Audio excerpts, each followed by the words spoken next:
So our opening agenda item is metrics. So I'm not sure how to always pronounce this. I call it the Amici. That might not be the correct phrase, but it's the Friends of the Court, the Albino Ministerial Alliance Coalition, and the Mental Health Association. They have proposed a set of metrics that they would like PCCEP to follow, or if you will, reach on a number of different topics. If we could, do we have a copy of that we can share the screen, or maybe pull up that we can go through and look at? Elliot, you're on mute. Yeah, I've got a copy of it. Do you want me to share the screen? Yeah, that would be perfect. Okay, let me see if I could do it. Yeah. Elliot, I've gone ahead and made you co-host, so you should have the capability. There you go. Right. Okay. Oh wait, this is on the wrong screen. Well, I guess I could just move it down here. Oops.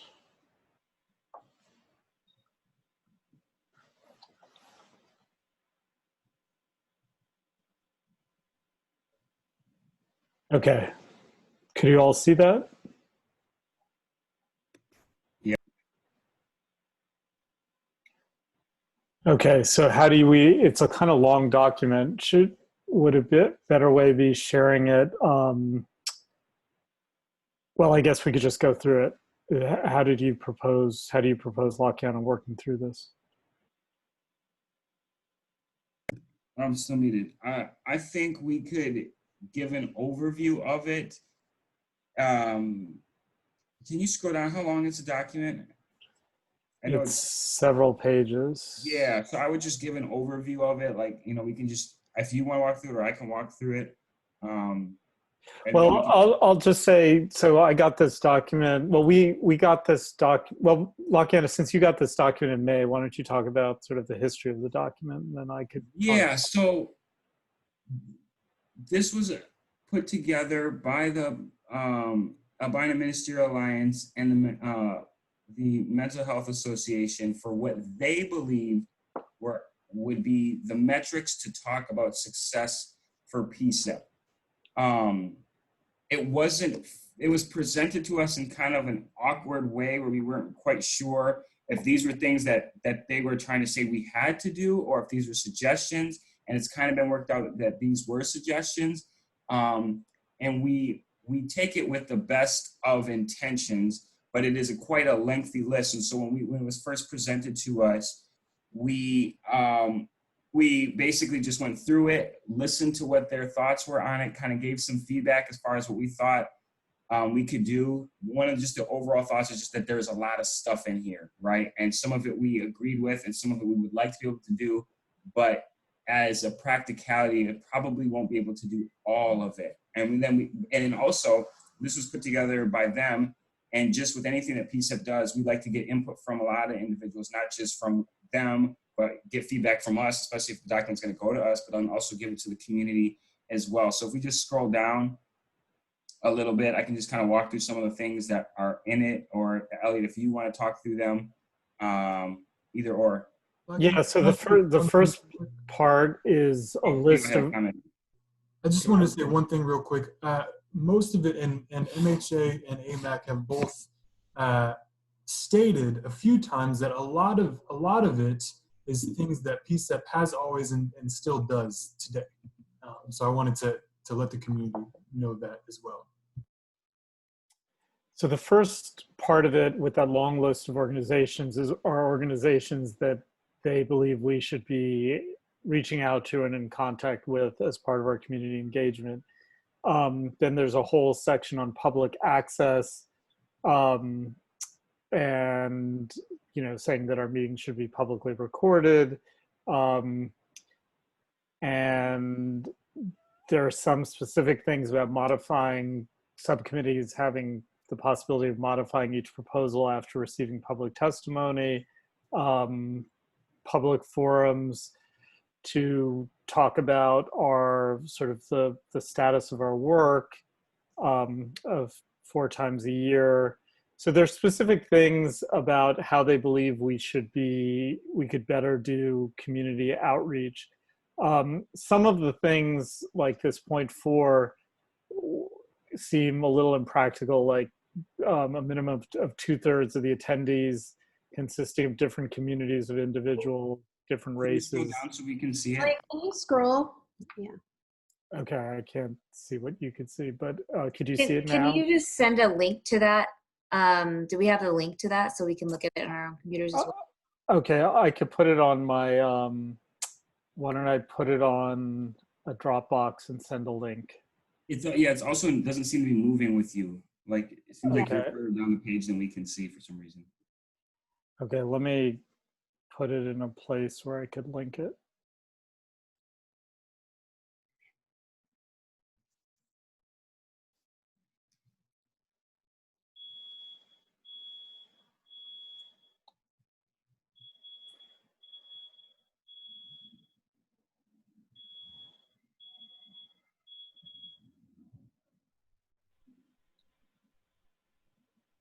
Okay, now I have to be able to get to the chat, which I'm not sure I can get to. Wait here.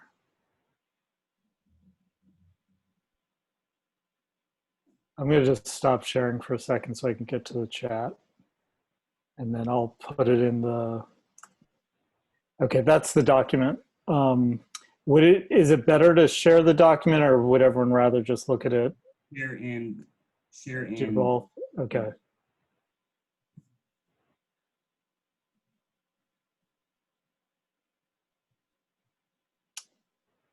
Okay.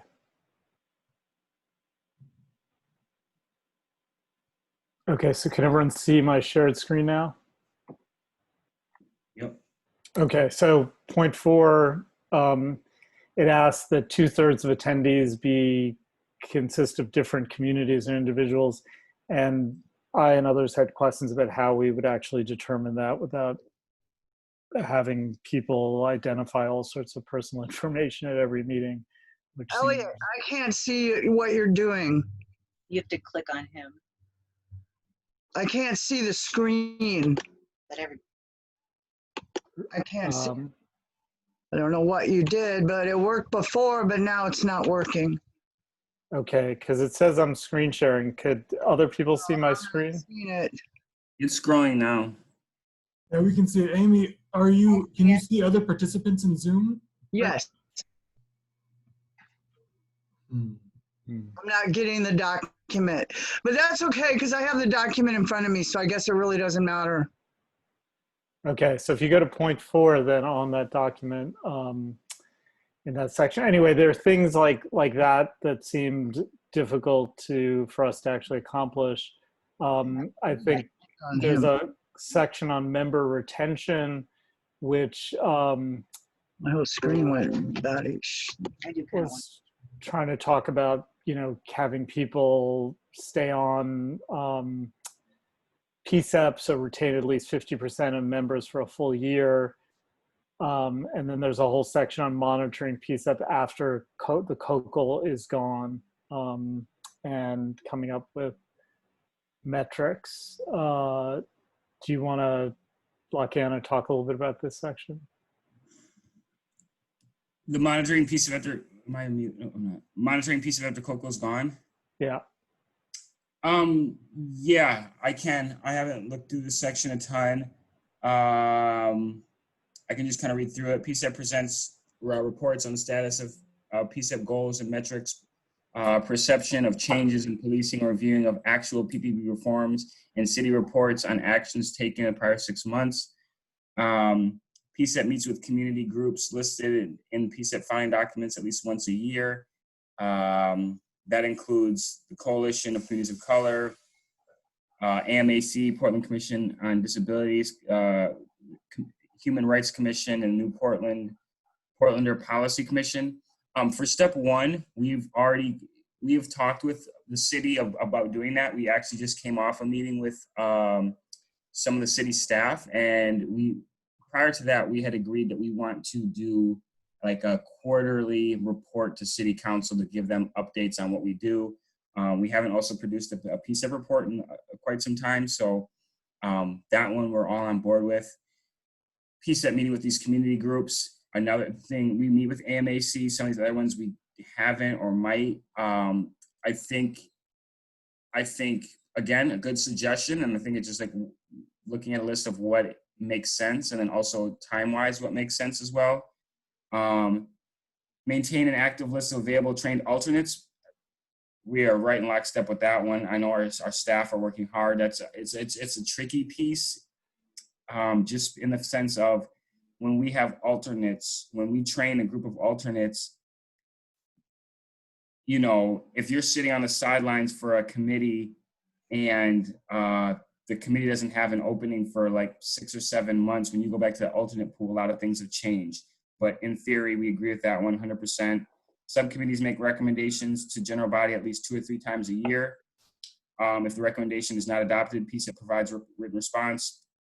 We do that. I don't think it's necessary to say how many they do. I mean, I think each subcommittee can kind of chart its own course. I think a healthy subcommittee is doing that. So agree with that one. Create a comprehensive, if you can scroll down just a little bit for me, Elliot. Create a comprehensive governance for all parts of PCEP so there's consistency in how subcommittees and PCEP operate, how recommendations are presented. Yeah, this is a great one too. And this one, I feel like we've almost kind of overcame. When PCEP first started, this was a challenge because like we didn't have consistency. There was like, how do recommendations come through? And it's kind of trial and error. And I think we've refined it. You know, we have a document that like a standard PCEP recommendation document that we go together. You know, subcommittees have operated and they know, you know, it's one of the things we work out too. Like when you put together a recommendation and you bring it to the whole committee, there's a lot of work that goes in there. And there's, you know, you try to separate your personal feelings from it, but you know, it happens. But we try and vote at an impartial basis. But I feel like we've kind of worked through some of the kinks that were originally there. Work with the auditor's office, which shall conduct annual comprehensive review of implementation of settlement agreement and assessment of use of force incidents. We have a great relationship with the auditor's office. We work with COCL too, that reviews some of those things. The Training Advisory Committee just put out an awesome report last week on use of force. I think the main thing with this one is just having access to data. And I know PCEP's been having a lot of conversations lately around data and how we get access to it. So again, as I just went through all those, that's basically how the entire document reads. It's either things we're doing or things we agree with. There's nothing really in here that we technically disagree with. It's just a matter of capacity, whether we want to make some of those things like things that have to be set in stone, like I said, like requiring a subcommittee to make 2 or 3 recommendations. I don't think that's something that needs to be put in there. But I also don't see a point where a place where a subcommittee wouldn't produce 3 of those recommendations. PCEP work product. PCEP develops metrics to measure possible bias in policing stops in conjunction with presentation of annual stops data. Okay. PCEP makes recommendations to PPB directors at least 3 or 4 times a year. PCEP assesses implementation of settlement agreement and any future reforms at least annually. PCEP reports to city, council, and community. Yeah, in theory, agree with all of those. And that's just my opinion. I think I'm just going to be quiet now, but I mean, those are my interpretations, kind of just reading through, giving you a sense of what we want. And I think it's just up to PCEP as a whole to see what is possible. And I think from the Amici groups from the Mental Health Alliance and the Albina Ministerial Alliance and Mental Health Association Alliance, one of those 2. I think that they hand these off to us now with the intention of we will do our best to incorporate these, or maybe we have a future meeting and discuss these further. But I think what will be most helpful for us is for them to hand them off like, hey, here's our recommendations. We would like to see you implement some of these, but then allowing us to have the autonomy to ultimately decide what works for us. And considering, you know, we know best our workload. All of our members right now work an incredible amount. Me and Ann have been on PCEP calls just today since 3. a lot of other members since 4. So, you know, we put in a lot of work, and there's a lot of stuff that could be done in a lot of directions that we could go in. And one of the things PCCEP is going to be looking at doing is codifying PCCEP in the city code. And I think that these are some things we could take into consideration as we kind of frame out how we want to see our committee written into the city bylaws. So that's my thoughts on all of this. So I guess we should first hear from PCCEP members what they think about this. We're going to be meeting, various of us are having meetings with Jason Renaud of the Mental Health Association to talk about this. So it'd be helpful to sort of have feedback about this document. Yeah, so what I would like to do in opening it up to PCCEP feedback is just, instead of going through the whole document, just is there something I would like to hear from PCCEP members, ones that they either agree with, disagree with, or any other overall comments on it? I think I'd like to say that, as Elliot said, Jason Renaud has reached out to members and is having meetings with PCCEP, various PCCEP members, to discuss this further. And I know that I'm participating in a meeting on Friday, so I will share that information with PCCEP members.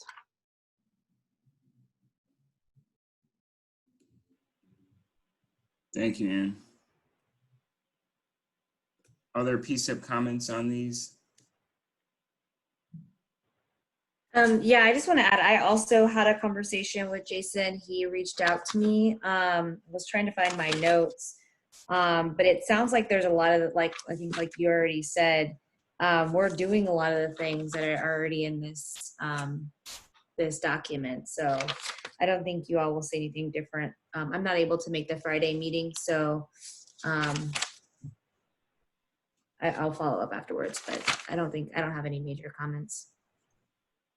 Latiana, if I might, the only thing that I saw in there that was a little concerning was it was written pre-COVID, and a lot of the things in there don't kind of describe the current environment we're in, the landscape, and there's not much really in there around racial equity. There's a little bit one-liner, but it's not really focused on anything of major substance of, you know, where are we going to go with the Black Lives Matter movement. You know, there's a lot of people wanting us to incorporate change, and some of the metrics kind of need to reflect that, I think.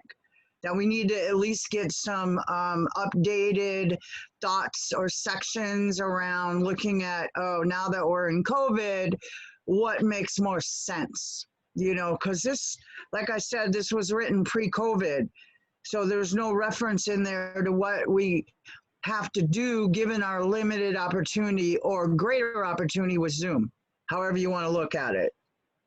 So that's just my comment, is I would like some updates that bring it current.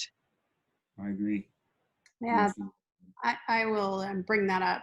I also wanted to mention that I did talk with Jason, and he spoke about, and I noticed it's not in this document, about the need or the desire to have a staff person who is a community organizer that would reach out to various groups.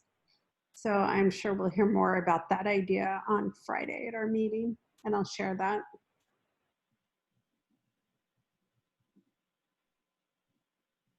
Yeah, I know we've discussed, yeah, I thought I saw it in there too.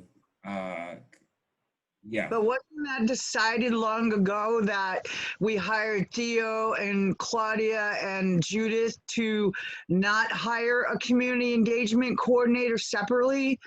Or has that never been discussed?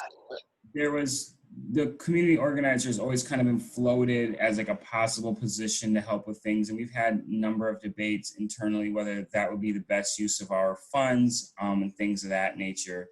So, but Theo and Claudia are not replacements for that, but I think, Theo, you might have something else to add to it. So, sure. I think us as PCCEP staff are always interested in having additional staff. I think the position would look different right now, and we also, we wouldn't be able to hire for another full-time position in this fiscal year. So we'd be looking for next fiscal year. But I think it would be of great service if PCCEP, as if you all thought it would be useful, then great. Then that's something that we can discuss. I wanted to bring to your attention, since I'm already talking, just a couple of things in the document that were striking to me. The announce at least three weeks in advance the meetings and various news outlets. I think that 3 weeks is more than any other committee in the city would do. And I also think if that was adopted to 2 weeks, then that would be cool. But also, I think there needs to be a caveat in there for special listening sessions, and there is for special meetings, there is that, but it's not in this document explicitly, and I would like to see it there. And we talked about this a little bit in the previous meeting that I wish you all were at, but it discusses conducting community surveys. And I think there's PCCEP dollars already allocated to PCCEP surveys, if that's the direction that you all want to go, but we don't want to mandate a survey specifically from DHM if that's not going to be useful for the committee. So surveys can happen, but you all as PCCEP members know your community best, and I know you all know this, but just because the community is not always aware of what we say as a PCCEP team, you all know your committees and your communities best. So you know what would be useful to have a survey on, or if you all would benefit from soliciting information via survey. You all know best, and you all can have those conversations. A little bit further down the document, they discuss 50%, maintaining 50%, retain at least 50% of PCCEP members for a full year. I think that's out of everybody's control. I know that Andrew, our previous co-chair, was one of the most dedicated members that we had, and he bought a house. That's not something that folks can really account for because people have lives, and it's also a global pandemic. And we can't really account for people having things happen. So I think the 50% on paper would be a conversation for you all to have. If you all thought it was reasonable, then great. If not, then that should be a further conversation. But sticking out 50%, it seems a bit arbitrary to my eyes, but I don't know what you all think, and I think everybody would benefit from hearing from you and the community about that. I think the rest of it looks cool. Let me, I know that I had one more, but I don't want to take up too much of your time because I know it's not even time for staff comment. So I'll just stop there, and then I'll circle back if something else happens. But yeah. Cool. Let's open it up to public comment. We are behind on time, so just want to be cognizant that we're moving forward.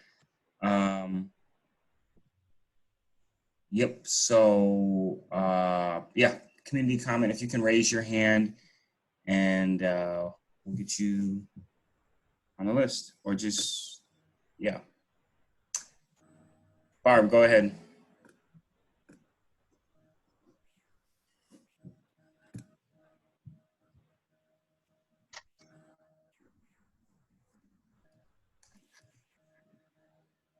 You there, Barb? Yeah, we can now. Okay. I too had a conversation with Jason Renaud last week about other things that he and I are working on. But I asked him what the heck was up with all this skulking around, you guys. And he didn't give a really good straight up reason, but he basically said Judge Simon asked for metrics. I wasn't there. And all y'all need to do is just come up with a list and bring it to him on Friday, pushing back on what his list is. If I remember right,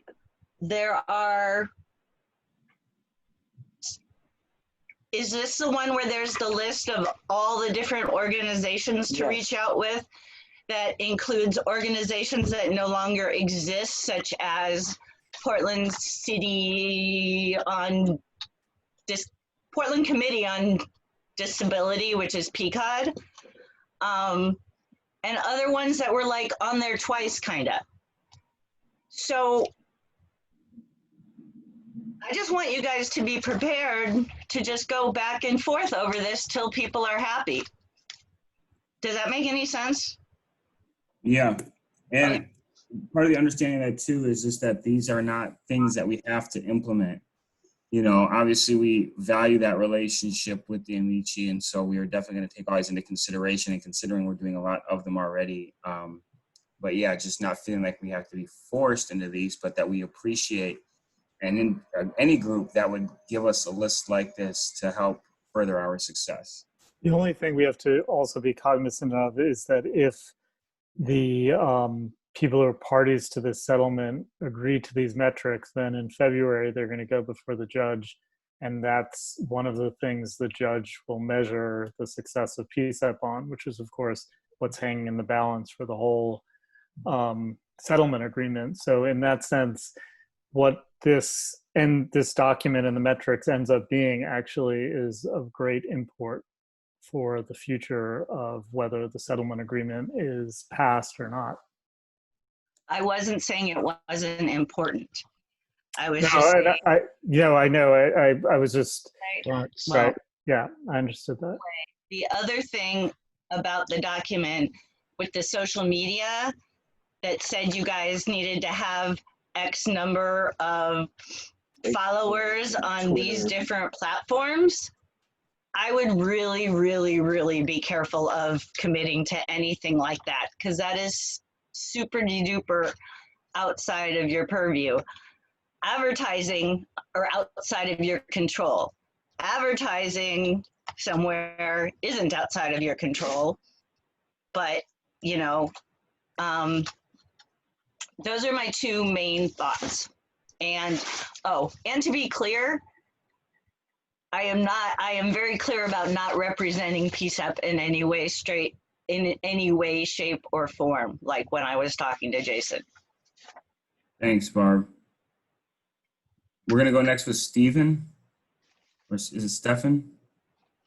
It's Stephen, actually. Okay. So thanks. I don't know anything about this document. It's the first time I've seen it, or about the consequences of not fulfilling expectations that are laid out in the document. But my background's in continuous quality improvement, and I'm wondering if there's any way to reframe the conversation about these are our goals.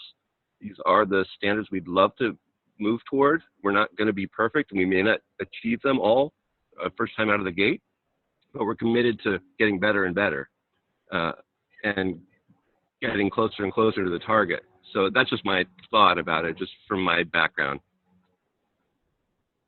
Thank you. That's the framework you feel like we should take? I'm just wondering if that's a possibility. I don't really know what the document is used for. I don't know what the consequences are of committing to something right out of the gate and saying, yes, we're going to do it this way. It would be a lot easier if we could say, yeah, these are great goals. We're going to work toward them. But can we, be realistic about our resources, choose our battles, I guess, and do our best.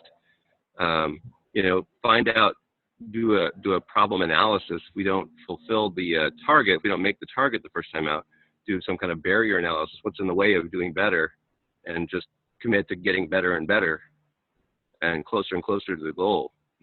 That's just how you do it in quality improvement, right? And performance improvement. Just a thought. It's just a different framework. Thank you, Stephen. Yeah, I think that's basically the approach that we're trying to take. I don't think there's any real consequences of this other than maintaining a good relationship with both of these groups, and considering most of these things are fairly reasonable. I think that they would work for us to take them on. I was just curious when somebody said something about the success of PCEP will be measured by this, and has implications for your organization going forward. I was confused about that. And this isn't part of the settlement agreement, or any other legally binding. It's not. Okay.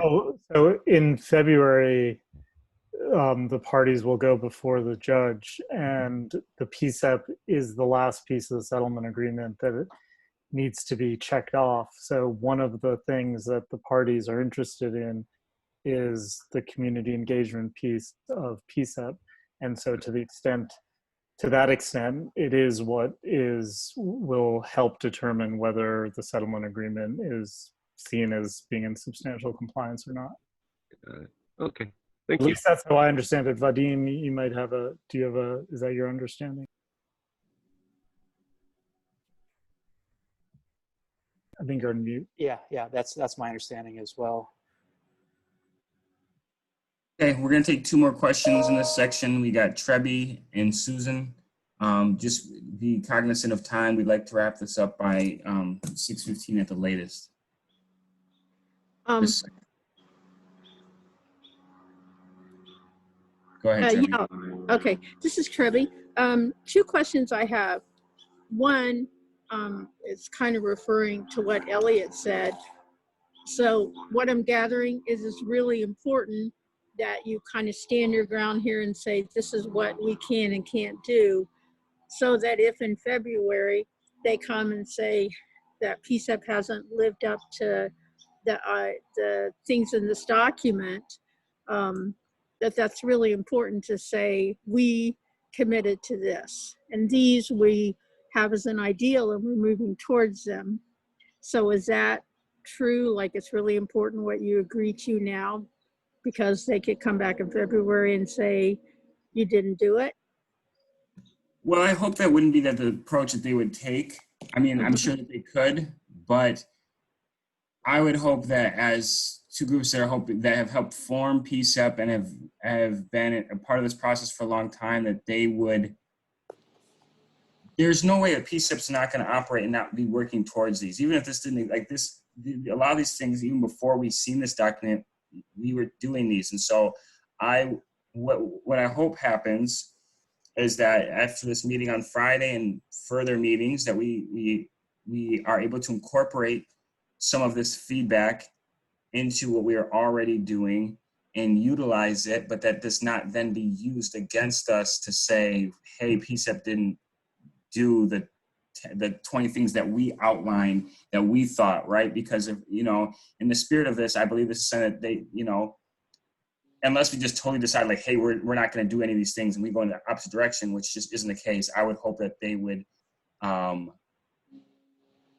we work this out, that they see it, that we are working on these and not then use this as a barometer to say PCCEP isn't doing what we believe PCCEP should do. So I'm hoping that that's not the case. And also too, Lakiana, you guys are just, once you get codified, I mean, you're a whole new thing. I mean, you're creating yourself all brand new. So I think that's really important for you guys to have plenty of room to be able to do that. To say that these are things that, especially the times we're in right now, that we would really like to focus on. I think that's important to honor what they're saying, but also keep the freedom to be able to form yourselves sort of organically. And the other question that I have is, are they going to help you with any of these things that they recommended? Did they also say anything about how they could support you in them? I don't think we have yet, but I would hope that they can. Someone's else supposed to say something. They do some of the training, as they note, training of PCCEP members, and I'm sure there's other things. I think we'll have a better understanding after our meeting on Friday. Yeah, I mean, it's to the extent they can. And that's part of all this too, is, as we incorporate these things into our plan, our hope is that we can have more support from these both. At least the Mental Health Association has been critical of PCCEP in the past at the hearings. And I think that that's been unhelpful to PCCEP's progress, especially seeing as how hard we are working. Anytime we fall short on any of these metrics is not due to a negligence of us, but just the sheer amount of work that we're doing with a volunteer body. There's only so much we can get done. And that's all saying that. We need to move to the next question just so that we can get other folks in here. So I'm going to have Susan answer the question as our final one in this section.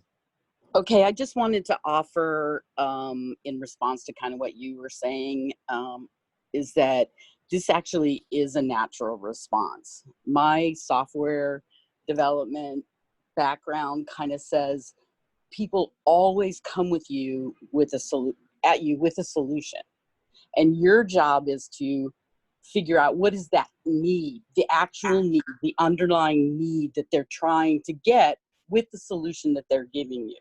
Because if you start fighting the solution, you're missing the point. You got to get to the need and then figure out what PCCEP's solution is to that need and what your metric is, and provide it. Because what they're doing is they're telling you they want more from you, which is okay. So now what you do is just take what that need is and figure out how to place it within what you're doing. Appreciate that feedback. I was going to say something, and yeah, I'm going to close it up. I think Judith has something to add. Judith, if you want to go ahead. Thank you. Hi, everybody. I just wanted to say the city, we've been training everybody in this method called results-based accountability using a social justice lens. And it's been really helpful. And I don't know who was just speaking, but it goes a lot to what you were just saying, that figuring out it's about outcomes, not outputs. So instead of you contacted 25 newspapers, it's, you had 10 people from that community that you were outreaching to show up at a meeting. And when we were meeting with the judge, one of the issues was there was a lot of focus on attendance, and we have much better attendance now through Zoom, partly because people have nothing else to do, but also partly because it's more accessible. So just to say that it would be great to think about what are the outcomes you're trying to achieve and to what end. That's all that I wanted to say. Thanks. Thank you, Judith. We are going to move on to recommendation status, discussing creating a spreadsheet for recommendations and the status of them. This is something I kind of discussed a little earlier about, like, the process of us creating recommendations and just the evolution that's taken. This has been discussed before. I don't know who brought this up, so I'd love to defer to whose idea this was. I brought this up, and I was thinking that maybe I was seeing this in conjunction with the quarterly reports or reports, because essentially if I go or you go to the PCCEP website and try to look at our recommendations, the way the website is set up, through no fault of PCCEP or the staff, it's very hard to see a chronological list or to know which ones were approved, which ones weren't. So what I was recommending is that the staff compile a list of all of our statements and recommendations in chronological order from the beginning of PCCEP until now, and then have columns that say which subcommittee proposed it, or if a person proposed it, whether it was approved or not. If we have the votes should be recorded, and then have columns for what the status is. Is this still pending? Have we received a response from the city? If we received a response, is the work on that, if they say they're going to carry this forward, is that in progress, or has it been completed? And that way the public and the PCCEP and people in the city could look at our work product and say, okay, PCCEP is making these recommendations. How many of them are actually accomplishing anything at the back end? Then how I was thinking about it is, once we have that information, we could start drafting a report that talks about our work product and what has been accomplished by the city at their end, and also talk about membership, which is something that the metrics points to. So a sort of complete report for someone interested in evaluating PCCEP where we're at. And so I think that compiling this document will help us produce that report. Theo, go ahead. Yeah, Elliot, thanks. Staff and the rest of the staff and I have talked about this, and I think it's a great thing. So I've decided to take that on and I'll be compiling that, and I've started compiling that, but I'll be compiling that until not this Friday, but next Friday. So if you can give me until then I can share it with PCCEP distribution, and then if you're all cool with it, then we can pitch it out far and wide. Great, thank you.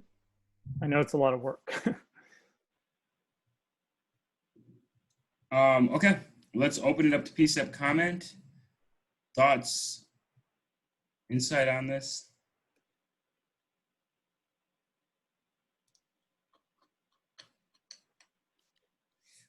I just wanted to say that I can also, once Theo does that part of the recommendation organization, I can also make it to where the PCCEP website has a tab like you had suggested before, Elliot, where it says like pending recommendations and then like approved recommendations, because I know right now with the way that the website is set up, it's a little difficult to, with the organization of which ones are approved, which ones haven't been approved.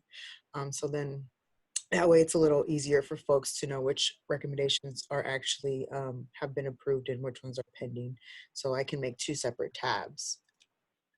Speaking of which, I haven't ever really figured out what's up with the recommendations. I know there's a reason for them being there like all over the place, like they don't go in order. Like, what's up with that? Yeah, it's just the way the structure of the website is with the city. Like I've reached out to the technology services, and there's not really much. I mean, it drives me crazy just not having that like A to Z or from 1 to 10. So I'm hoping that once we get converted with the new new city website, that way we can have more control of how to organize files just in general, because right now it is a lot confusing and there's not much I can do about it from my end. But I think once we have this document, how I'm imagining it, it would actually have the links in the document so that we could have a link to that document on the web page. People can go to it and see the recommendations and click on the ones they're interested in. The last recommendation I have, speaking of website, is one of the feedbacks I got the other day was if we could put the roles of the PCCEP members on there and then even include our emails. I think that might be helpful. But someone said they went to the website and it's true. And when you go to PCCEP member bios, it doesn't say who's what. So like, I would second that. That was one of the biggest things that Jason kind of was concerned about, not being able to outreach to members really easily. So I think putting our contact information out there, because he ended up emailing me via my work county email, and I think maybe contacted Ann, I think through like LinkedIn. So we definitely need to be more easily accessible. Yeah. Yeah, I agree. For you. Yeah, if you guys like, I can add your guys's like roles and your guys's PCCEP emails to like the contact tab, and that way that if folks want to contact members individually, they have great along with your city emails. I think we can. I have a question or a thought. Say something, then let's bounce right to you. Mine was just going to be really quick, Amy. I'll just be really quick. If you have multiple roles, make sure you mention which one, or if you want both of them mentioned in the on your name thing, because I know that some of you have multiple roles, whether it be as a co-chair or member of the steering committee, as well as a chair of the subcommittee. So just wanted to mention that. Yeah, what I wanted to mention was a while back, I don't know if you guys remember, I suggested going through the recommendations and color coding like availability of how can it be done, how soon it can be done using the red, yellow, and green coloring, because some things we can get done much sooner and other things are going to take longer. And I think it's important for people to understand which ones are going to take more time to achieve. So maybe, because I've seen a lot of documents color-coded, and boy, it's really easy to tell at a glance which recommendations are easily moved forward and which ones require a little more research or investigation. So some sort of color coding to which ones we can do now and which ones we need like all these other people involved to get done. So if there's any way to do that, I would surely appreciate it. I think that's a great idea. One thing about the roles, in addition to putting up our roles, I think we also discussed about the lack of clarity about what each of these roles actually means or does. So what does it mean to be co-chair? What does it mean to be alternate co-chair? What does it mean to be secretary and chair of a subcommittee? And so I think part of what we could do on the steering committee, not right now, is defining these roles.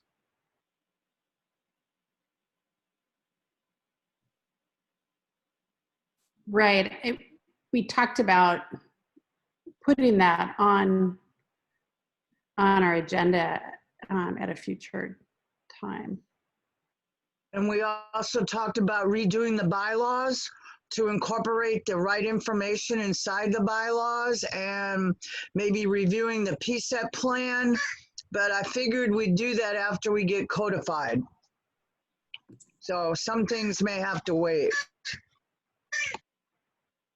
I think it's really important, just I don't want to get too far off trail or anything like that, but I do think it's really important before the codification process happens that these discussions be at the forefront of just choosing the direction of PCCEP after the settlement agreement. That needs to happen before any codification happens, and the steering committee can say more to that if they so desire. Yeah, why don't we try and, go ahead. No, I mean, I actually see it's on our agenda, the officer roles, so maybe we should actually try to define. I think for the co-chairs, maybe it's clearer that co-chairs help facilitate the meetings, the general board meeting and the steering committee meeting. I think what's less clear is the role of the alternate co-chair, having been one, and the secretary. So I don't know, Vadim, as a secretary, what is your understanding of the role? Can we actually just table that till we get to the next part so we don't get too far off track of the original part where we were just at with the spreadsheet? Okay, sure. Yep, just so we stay focused on it. Is there any more comment on the spreadsheet, or I guess we can also include any changes on the website? I think that would also be helpful to hear from the community on those two as well. So I'd like to open it up to community comment on the spreadsheet and what they'd like to see on that, or anything related to the website that would be more helpful for them to see and access and have information to. If you can just raise your hand using the raise your hand feature, or physically raise your hand if you're able to.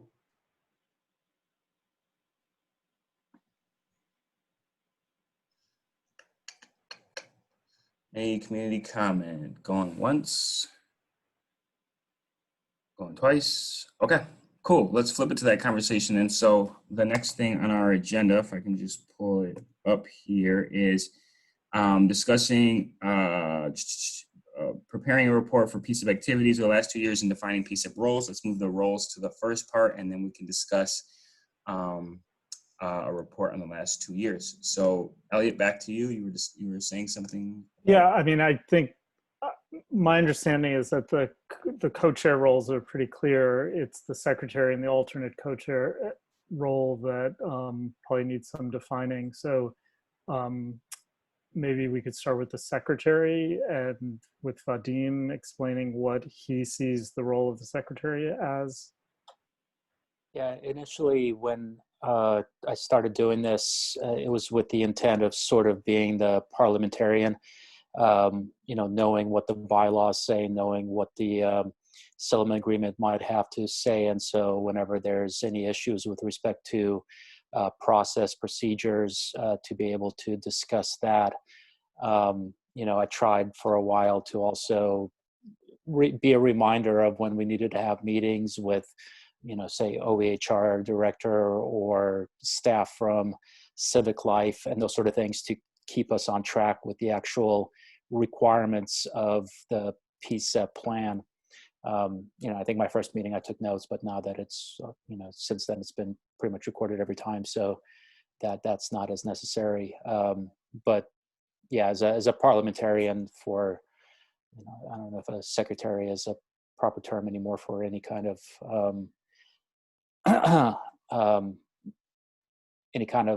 committee or commission. I mean, I guess one thing I could see a secretary doing based on other organizations that I'm part of is making sure that the say the recommendations, for a while, recommendations weren't being forwarded to the city. And of course, the staff is supposed to be doing that, but kind of overseeing and making sure the processes of the PCEP, like you're saying, are actually functioning.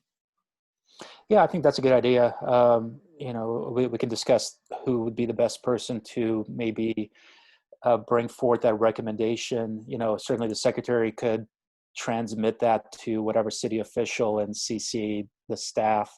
I'm not sure whether Thea or Claudia does it at this point, but it might be a way to both present the recommendation and also be a conduit for receiving feedback and tracking on that as well. That does sound like a good idea.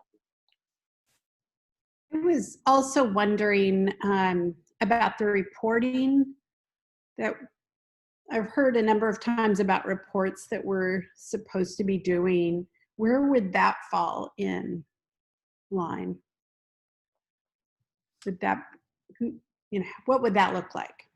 I mean, in terms of the report, the way I envisioned it is that the staff, like Theo has, I think, agreed to draft. The staff might draft the report or pieces of the report, and then it would be this steering committee as a whole, I think, who would actually finalize that, and then it would go to the whole committee to approve that report, which would then be sent to the city and made public.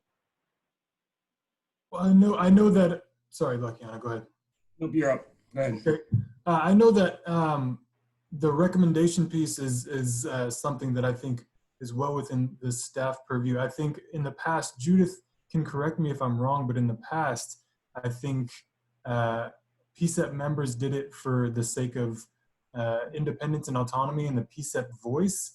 But if you all envision staff being taking the lead with PCEP committee approval on that, then I think that would be a great idea. But I think it should be a conversation for the committee, and if you all felt comfortable with staff filling in that role and providing some reports for you all to report on, then I think that absolutely, that sounds great. I like the idea. I like the idea of PCEP writing the reports, just because it does stick to our voice, and it's a I think meeting minutes and things like that can be very long and tedious and take more time than we have. But I think just in the same sense of recommendations, I think there is a merit to them doing that. Yeah, Andrew had done the reports initially. I think that's something that the secretary could organize, is like documents, or being the person that has copies of things, or Vadim, you're kind of the guru on the bylaws. I don't know if you were suggesting changing the name of secretary, but I think I would agree with that, because I feel like, I don't know, when you think about secretary, just kind of gets this loaded term, and yeah, it's just kind of this secondary job or whatnot, and we want that role to be something that is useful that has a real function on the steering committee. So I think maybe it's just sitting down sometime and identifying what are the needs of the steering committee and what roles could that individual fill could be part of it. What? Real quick, the information that everyone's looking for is in the PCEP plan on page 6. It says, on a quarterly basis, gather input from Portlanders regarding experiences with and perceptions of PPB's community outreach. Input will be gathered through culturally responsive and relevant strategies that center on the needs of the communities. And then it goes, general consultation with the Office of Community and Civic Life, district coalitions, coalition of communities of color, Civic Life's diverse civic leadership partners, and AMAC. And then evaluate national best practices regarding police and community engagement, leading to bias-free policing. So some of these things that everybody's talking about is mixed in the PCEP plan, the bylaws, and the other material documents that are out there. So it all goes by what you guys want to use as what is something we should be following, because that's a lot right there in that one paragraph. So Judith said, Well, I think it calls for these quarterly reports, and as Dan notes, we haven't been doing them. So I think, you know, let's do a report that sort of covers the last 2 years, and then I think we need to get on a schedule. But maybe that would be a good role for the secretary, at least, to make sure that even if the secretary is not drafting the report, that, you know, hey, we need to be doing this, and this is the deadline, to make sure it gets done. Because I think what we don't want to be doing is just letting these things drop by the wayside when it's part of our plan. We're supposed to be reporting to the community. Right. It's when Andrew was doing them, what was his role? He just kind of took a stab at it, you know, just kind of had an intrinsic idea of like just kind of like sewing things up, wrote it up, sent it to us, and then we kind of went on that. I think maybe if we put together like a guide, like a template, like, hey, this is what the report format should look like, kind of like we do with recommendations. Here's the things that we want to include, like all the recommendations that were done, the successes, the challenges. Then anybody, rather than relying on like someone who just kind of intrinsically gets it, like having a standard process that someone could follow that anybody could do, and then just assigning it out. And then maybe that's how it's done. Like the secretary is in charge of making sure someone does, and it doesn't have to fall on any one individual. Like the secretary could be in charge of like making sure someone does it, but it doesn't have to be set like so-and-so is going to do it every month. Maybe someone, you could rotate it or spread the love out with that. How do you feel about that, Vadim? I like that idea. It kind of aligns with my initial view, which is, you know, there's certain requirements that we have to fulfill, and somebody needs to keep track of those requirements, whether it be the meetings or the presentations or city council presentations. And so, you know, certainly I can create a calendar with all those things in there. And then, you know, as we get closer, decide how to apportion the work or who wants to take that on or so on. I've not had any experience drafting one of these reports, but I'm sure I can take a look at it and see, you know, how to update them. But yeah, that's a really good idea. Just kind of lay out meeting times, quarterly do this, you know, yearly do this, meet with these people on such a basis, and then keeping track of the correspondence as it goes in and out to the mayor's office, the police chief, and so forth. Yeah, I think that could be like something like an accountability coordinator, like it's the person who's just like keeping track of that. Like until Elliot bring it up in our last meeting that we had a quarterly report, I was like, completely forgot about that.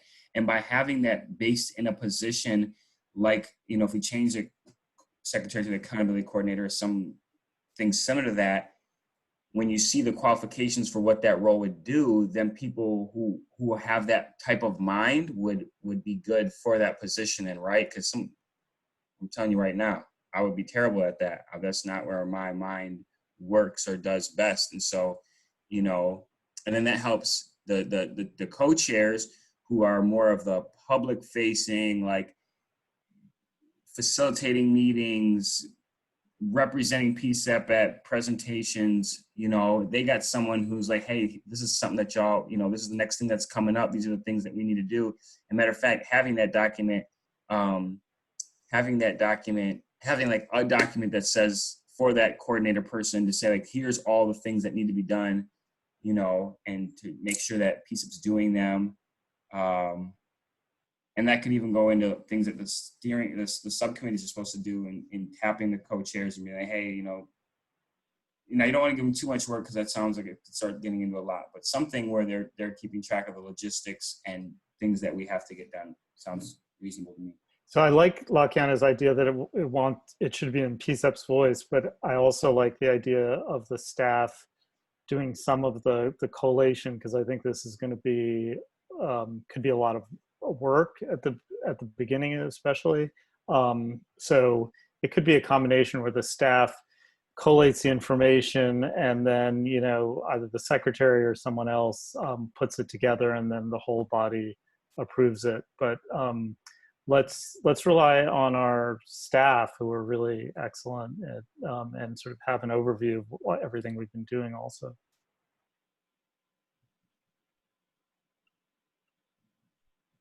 Agreed. Any other piece of comment before we open it up to any thoughts on from the community? Well, yeah, hang on, let me pull this up. The other piece we were supposed to look at was preparing a report on activities for PCCEP. I think we table that for right now. I think we know we need to get something like that, unless there's anything you want to add to it. But I'm just looking at time and some of the other things. No, we've discussed it. Cool. Did we want to discuss the alternate role? Yes, good point.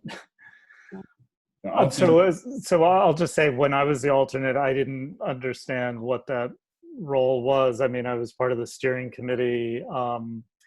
So what is there any specific thing that Anne or other people think the alternate should be playing? I think they should assist the secretary role. I also think that they should slide into any role that opens up. I don't get why you would have an alternate and then when this position opens up that they're not automatic. Like, why would we vote? Because then it's like someone who is not an alternate can just come in and fill that. I mean, maybe there's a vote or something, because there could be some considerations, like in the fact that, let's say, like right now, there might be a position, opportunity where like maybe the steering committee's missing something, and so you might want to vote like there's no women on it or there's no people of color on it, and so it's like the next person to slide in at that alternate position might just be more of the same. It's like, okay, maybe we want to consider a special election, but I think, yeah, that's right. Go ahead. Yep.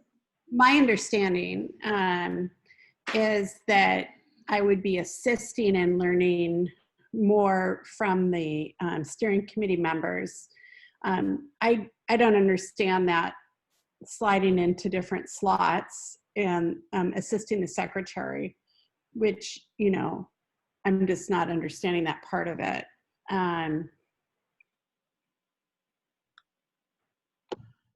Lakiana, Elliot, let me. Position created originally. When was the alternate chair? Right at the beginning. It was brought at the beginning when we had two co-chairs, we had a secretary and someone else who wanted to serve, and so we said as a kind of, I can't think of the word right now, but you know, like a conciliation or whatnot, we are going to give this person an alternate role. And okay, courtesy and kind of like, yeah, just kind of like, I don't know, not just necessarily courtesy, but something. But then, yeah, but they were able to help represent, so it kind of made the steering committee slightly bigger. And so they were able to attend different things and support. So they kind of had like an unofficial capacity backup. Would you say the same needs are here now as there was then? I think that, so sometimes the steering committee has to vote, and we haven't had to vote in a while. I can't even remember what we used to vote on in particular, but there's an opportunity that you could split the vote. Huh? The steering committee voted on recommendations, didn't we? A couple months ago? Sometimes the steering committee has to make decisions, but I don't know. We've had to do some votes in the past. I'm not quite sure what they were. We don't vote on recommendations though. But I think. Yeah, we do.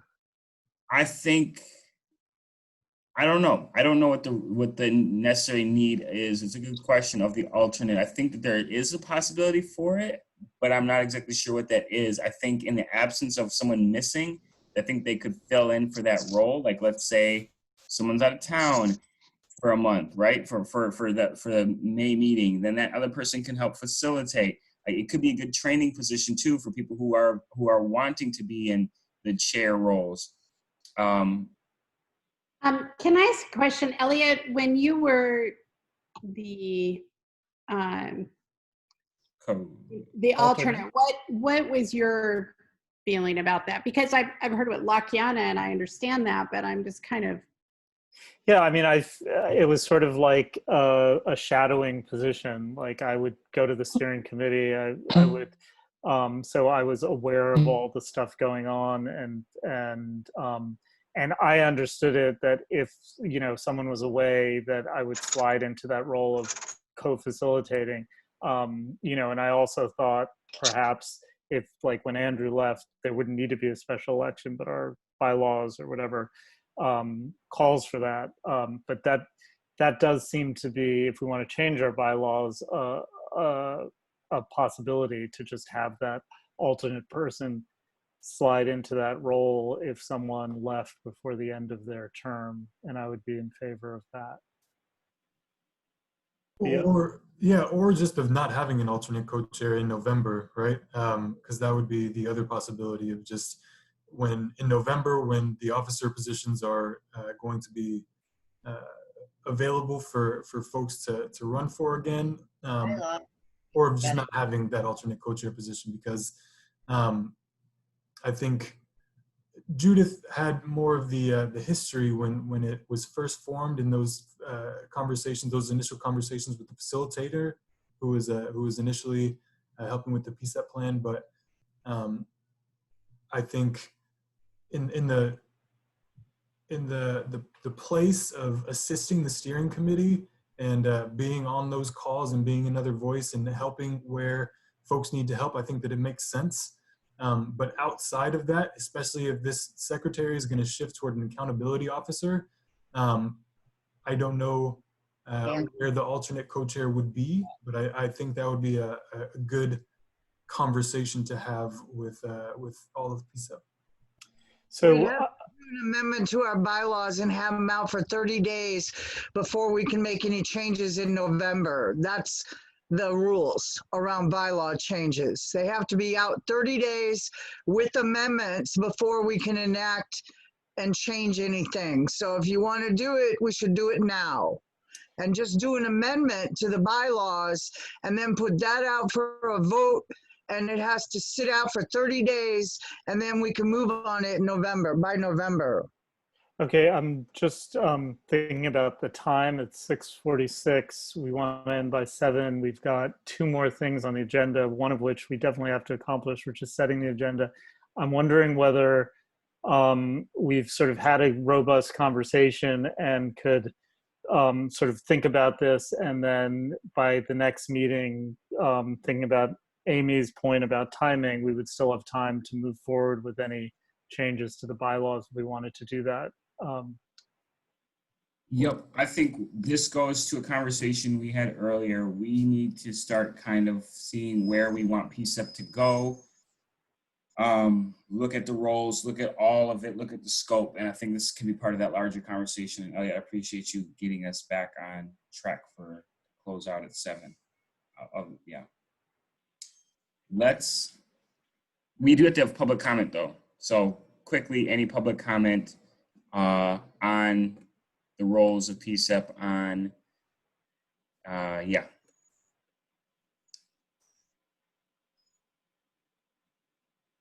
See that Dan posted something in the chat. Do you want me to read that, Dan, or do you want to read that? Or It's just he said it's just an FYI. Okay. Yeah, I appreciate y'all y'all doing just, yeah, appreciate that. That's helpful for us so we can get through some of these things. Agenda for the August meeting. Well, for lockdown, are we going to do the police directives, or are we going to kick that down I would the say road? we have to, we're 12 minutes Yeah, from finishing right. to do that, to do the agenda.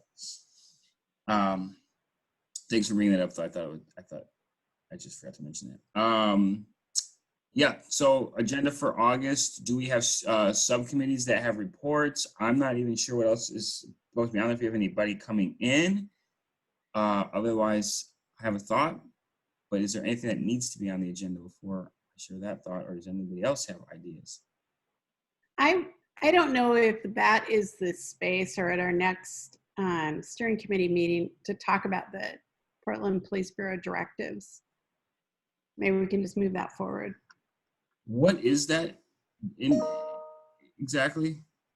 Well, that is kind of reviewing those. It's my understanding that that those have a community component that we could maybe look at some of those directives, kind of add them to our meetings so that if anyone had some comment about them, they have a certain period of time when there's community feedback. But I also understand that there are certain directives that we can look at again. We can pull them out and look at them again, such as possibly the use of force directive. So that's what I was thinking of when I suggested that.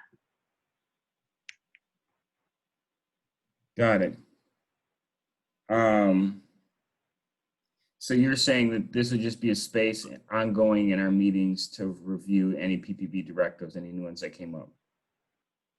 And to allow for public comment and maybe our comment on them. Yeah. Interestingly enough. Okay.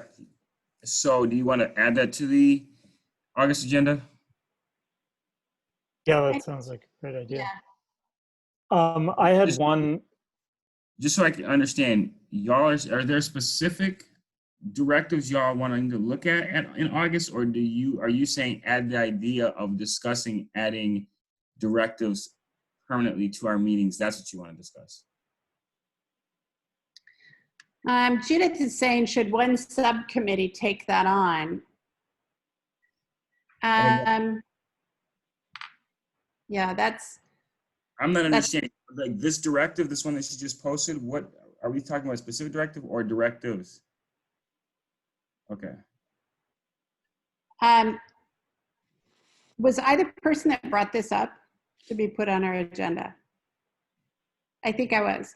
I was suggesting that we look at the Police Bureau objectives or directives rather. There are some that are open for public comment that we could discuss in our meeting and get some additional public comment and PCCEP comment and give that to the Police Bureau.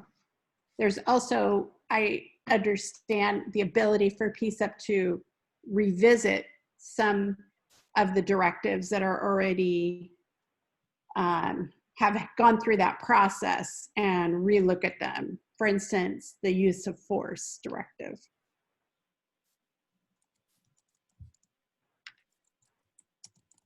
Got it. Got it. And Elliot, you were saying you did want to put that up on the agenda for. Yeah, I think reviewing those directives, which is one of our jobs, we should be reviewing those directives. So having public comment on that is good. I think policing of protests is clearly still like one of the big issues of policing in the city. I was on a conversation today where the new DA, Mike Schmidt, was part of that conversation. And as you know, at a press conference, he laid out a sort of philosophy on how to deal with the protests.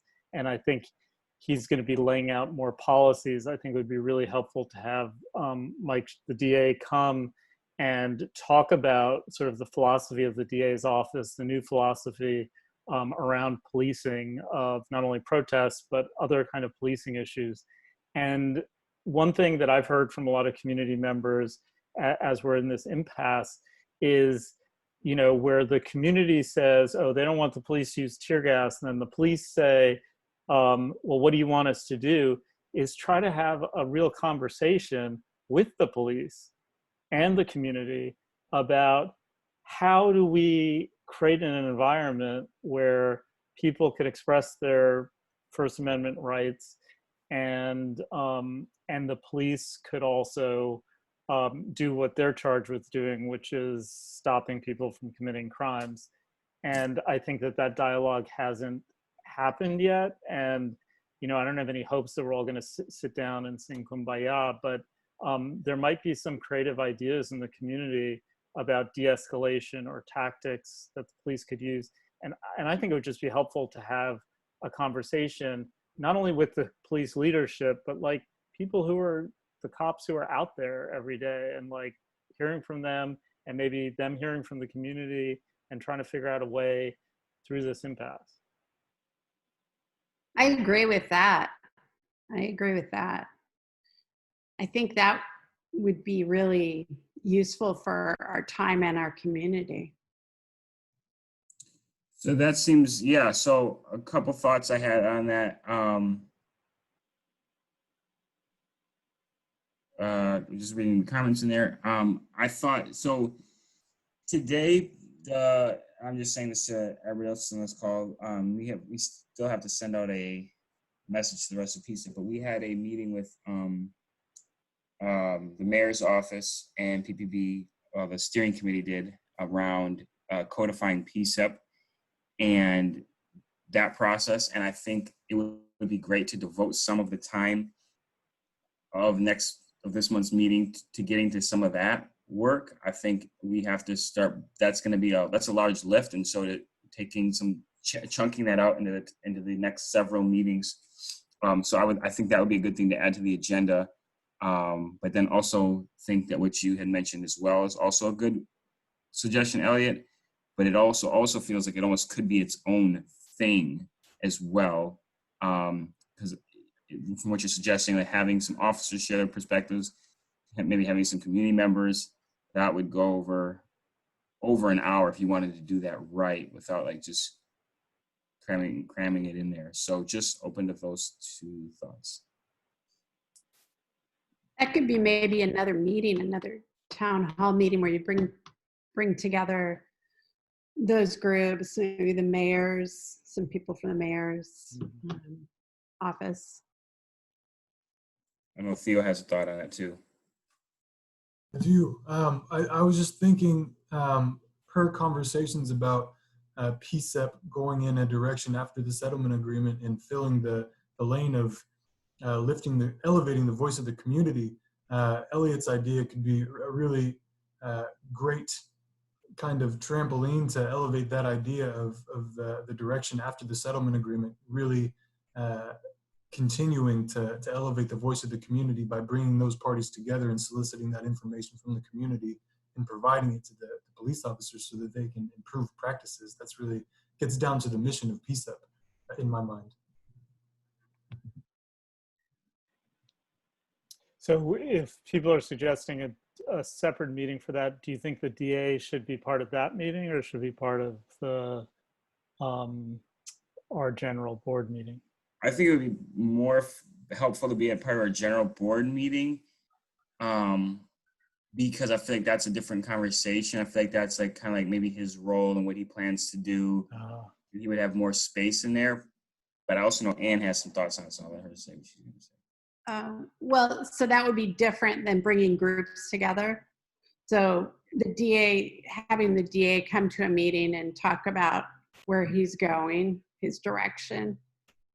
I mean, it could be that I think there's a role for him to come to both of those meetings. I think him coming to PCCEP and saying this is what's going on, and then if he's willing to come to this other meeting, because clearly his role in the policing of protests is going to be key depending on who he decides to prosecute. So I think having someone from the DA's office there would be helpful if we do a town hall. And he said today in his news conference that he's interested in collaboration, which I think we're interested in that too. That would be great. The only other caveat is though, what if he can't come? So just thinking of some backup plan if he's not able to make this meeting. Amy, you got a thought? Go ahead. Yeah, I'm going to go back to this again because I guess it's really important. We need to set aside time at the meeting at the end of this month or whenever it is for amendment to the bylaws because we'll have only 1 month to get them out. And then in November, if you want to change anything, we'd be able to. But if you don't do it in September, we have to wait till next year or later. We won't be able to do it in November. Because they got to be out for public viewing for 30 days. This Amendment. is the amendment to change the alternate. Yeah. And the secretary. If you want to change the secretary I think and the alternate and the officers, you know, like what everybody's going to do, you can write it in one single amendment. We vote on it at the PCCEP general meeting, and then it gets posted for any community review for 30 days, and then we bring it back in our October meeting to solidify that we can make changes in November. So we can make a ballot or whatever we need to do for November. I think I think that's spot on. I think that we need to look at the entire process. I think there's gonna be a lot of maybe recommendations that might come out of officer roles and passing what we feel should be the new mission of PCCEP. Like there's a whole process. We want to codify PCCEP from what the mayor's office laid out today, that they want to know what we view our purpose as, like what our role is going forward. Does it stay the same? Does it want to change? And I think that's a discussion that will take time to have. And so I suggest we use one of the hours. So we have like, what, 2.5 hours. We use one of the hours for that and bring some of those ideas that you're saying. We have the September meeting and we also have the October meeting to pass that before the November meeting. So I don't think we have to rush it now, but I think we need to bring. Latiana, you're missing what I said. Any amendments to general bylaws must be posted for 30 days prior to doing anything with it. It's the rules. If Right. you want to change anything, we have to change it in September. I think what Lakiana is saying is we could have the discussion about it. And then, you know, that would be the posting, so not vote on it. I mean, we wouldn't vote on it at that meeting. That's what I'm We saying. would just start discussing it. We can do it in October because there's still 30 days before the November meeters, or even September. But I'm saying, I'm not disagreeing with them. I'm just saying it doesn't have to be posted in August. Not October. October is the 30-day month that everything gets. It's okay. If you don't want to change it, we don't have to change it. It just means in November, we'll be voting for an alternate chair. That's all it means. We cannot change anything in November unless we fix it now. I've been doing this a long time on committees, and the bylaws are right. I'm not saying I'm not wanting to change it. I'm not saying I don't want to change it. I'm saying we have September as well. But if you want to bring it up now, I would suggest drafting it. But I think what I was saying is there's going to be a lot of changes, and so I think we need time to look at all of those and have that as a full discussion. And we haven't had that with the whole committee. So I'm good to wait. It's fine with me. I just wanted you to know that we can't do new officer positions in November. That's all I'm saying. That will not be an option legally. I'm just wondering, I appreciate that. I'm just wondering if we want to make those kind of changes right now. I mean, we certainly can. I think it would be nice for us to kind of shift for a moment now and talk about the agenda for our meeting. We're over now, and I just want to kind of move. Yeah. So move in that direction. I also wanted to say that I know in that meeting that we were in today, I'd like to bring that information into our meeting too, and discuss what, you know, the issues that we were presented with. Well, I heard two things being for the the August 25th meeting.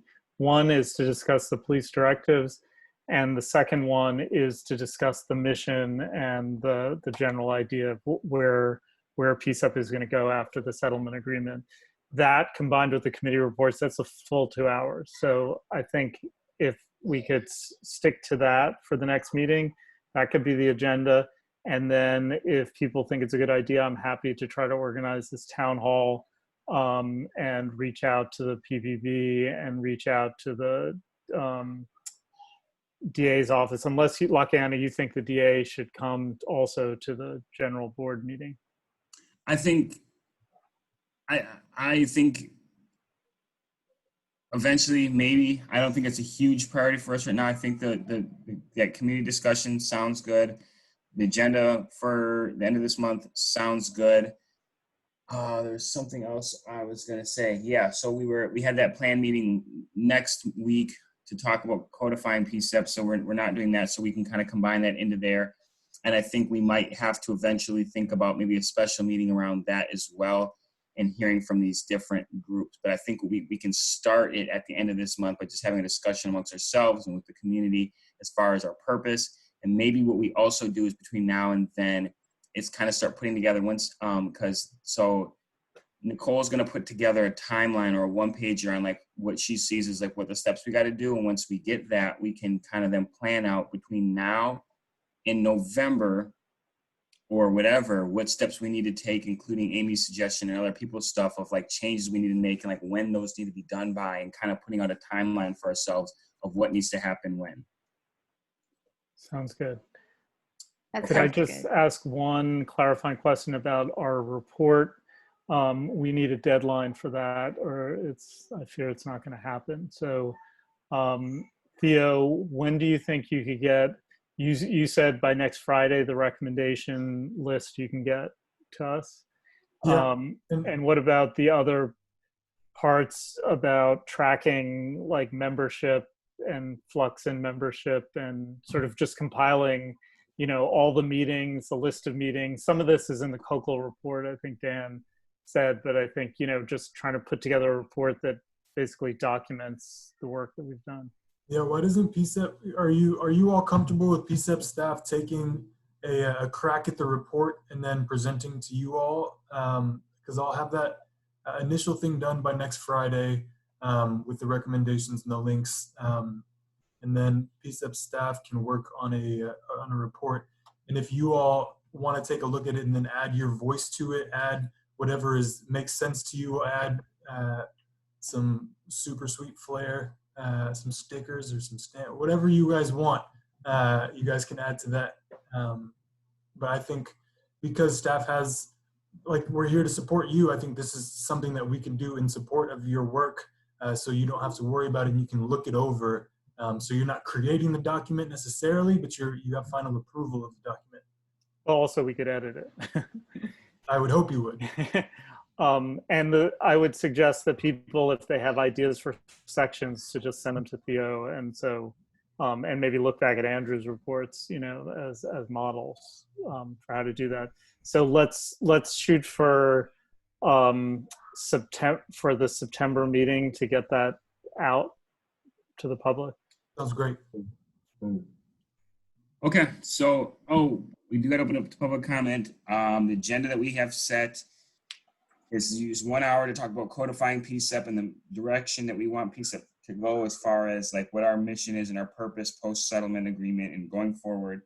And then the other hour is going to be spent reviewing PPB, Portland Police Bureau directives. And then we have subcommittee reports and things of that nature. And then there was also a comment about getting a recommendation to change the PCCEP alternate position and doing away with that position and figuring out some time to put that on the agenda before November. Public comment on any of that. I see Barb has her hand up. Okay. Get in the camera. Sorry to have to say this, guys, but this isn't on directly what Lackawanna gave that list of, and it's got to be said. Black Lives Matter, but this group is doing nothing toward mental health. Nothing. And that's not going to fly. Okay? It really isn't. And I know certain things have happened and blah, blah, blah, but it's got to stop. We had one discussion where we talked about intersectionality, and that's all great. But if you read the settlement agreement, there's two parts to it. And there was one part that was a bigger focus. So I would really appreciate it as someone with lived experience at the cross section of a lot of things. I can't help that I'm a straight white woman. If you could look toward doing a few things toward the behavioral health end of this spectrum that we're on, some way, somehow, soon. And I think that's basically it. Thank you. Barb, I want to ask, while we have you, it was my understanding or thinking that those ideas would best come out of the subcommittee that on behavioral health. Is that, are you thinking of something other than that, or is that where it should come from? You at the behavioral health subcommittee last week. Yeah, and it was totally something else that we discussed. And Elliot, Yes. do you know why it was something else? Because there was don't know. communication between staff at the steering committee when everybody realized that the COCO needed to do their report. The behavioral health subcommittee said, hey, you can use half of our time if it only is half of our time. But that's not what happened. And I know full well if Theo had been in that meeting, he wouldn't have let us do that. Okay, so I understand that mistakes happen, etc. But that was the second week in a row that we had to cancel one of our second month in a row that Casey got put off as far as a speaker. I think he was fine with it because he's tired. But if you look at what's going on and the amount of time that's being spent in one direction and not the other, it's not gonna fly. So could I make a suggestion? Not gonna fly with my community. And on top of that, all right, you guys are not a safe you guys are not a safe group yet for me to be inviting my community. Okay? So there needs to be some time spent on that. One suggestion would be that maybe not, instead of waiting for the next month for the behavioral health subcommittee, to just schedule like a special meeting, since that previous meeting got usurped. I realize you think that that's okay, but I'm just saying, I'm trying to think of a way to resolve the concern. Elliot, that is worse. That is an example of putting it off, because if you change the date and the time of something that's supposed to be routine, how do you get people to count on it going? It's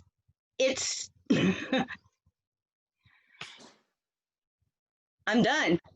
Okay, if that's not a good idea, then it's not a good idea. I was just suggesting what's happened, what happened at the last meeting happened. So in the question of urgency, like we've had lots of special meetings, that it might be saying, okay, look, that happened, so that's why we're gonna schedule another behavioral health subcommittee. But Amy is the chair of that, and she will decide what to do. Theo, you have something to say? Yeah, thank you, Barb, for sharing your perspective. I appreciate it. I wanted to mention that this, as staff, we learn. As staff, I think we've learned that we can't have any subcommittee, whether it be the behavioral health subcommittee, the settlement agreement and policy subcommittee. We can't have any subcommittee host the COCO, the compliance officer reports. Those need to be independent. And I mentioned in the previous meeting that we would do that.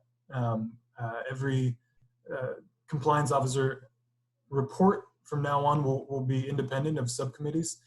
So I do apologize that happened. I certainly would never want to infringe on the behavioral health subcommittee time.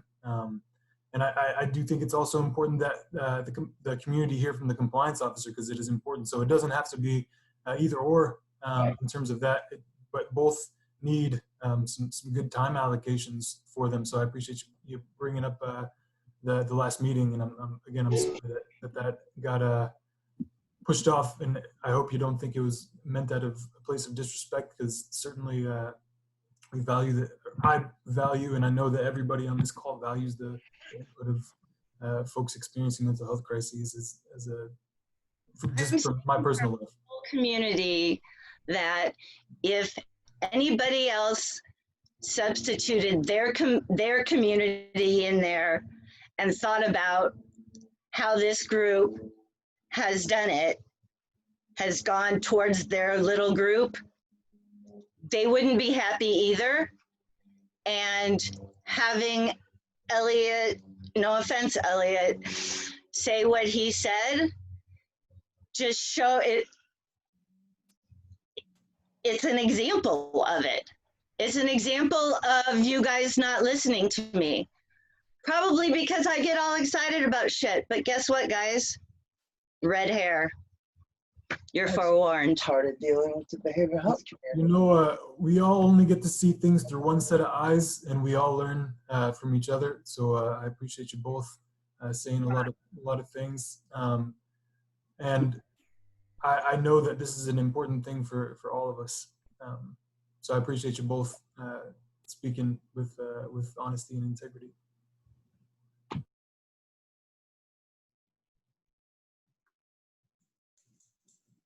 Yeah, all I would say to that is I welcome suggestions and ideas of what we can do to improve on that. So, matter of fact, yeah, I'm gonna follow up with you, Barb. I have some thoughts on that too. And I think we also need to have grace for people too, just to be able to ask questions and to make suggestions, and kind of going back to our bylaws and just assuming positive intent. And that's, I think that's important too. When we ask questions, when we make suggestions about things, yeah, being able to do that. Barbara, I see you have a hand up. Yeah, thank you. I know this is really hard, and I appreciate that you're plowing through all of this. What I'm concerned about is that Barb Rainish said that she didn't feel comfortable inviting anybody from her community to this group. So I think that needs to be worked on. I don't know how. Agreed. Okay. So maybe Barb could, I don't know if Barb, can say what would be needed or not. If she's Barb will take care of saying this more directly to PCCEP people as we go forward. I think that's a better way to do it. And we're way over time. Okay, thank you, Amy. Thanks, Barb. Barb. Where are we getting back? Any other PCCEP feedback or comments on the agenda, on anything that was just discussed? Okay, just to review what we have gone through today, we discussed the metrics data from the Amici groups, agreed that we want to incorporate as much of this feedback and have a dialogue. There's a meeting on Friday. What time is that meeting at, Ann?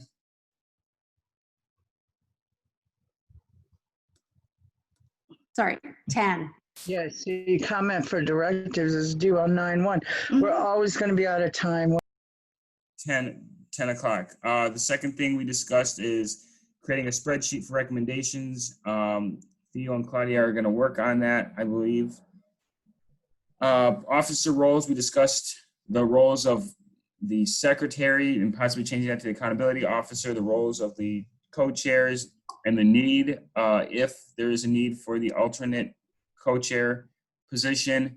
We skipped over the PPP directives, but we agreed to add it to the August meeting, and we, at the end of this meeting, we drafted our August agenda, which will include a discussion on codifying PCCEP and the PPP directives, and then a possible special meeting on the ongoing protests and hearing from officers and community members alike.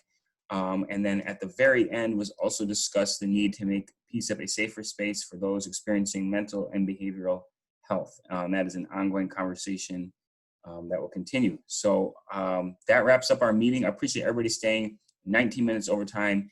I appreciate the passionate discussion, appreciate our staff and our community members and PCCEP, of course. Thank you all. Have a good night. If there's no other comment, I'll see you all later. Thank you. Thank you all. Thank you, Lakiana. Thank you all for your time tonight. Yep, peace. Thanks, everybody.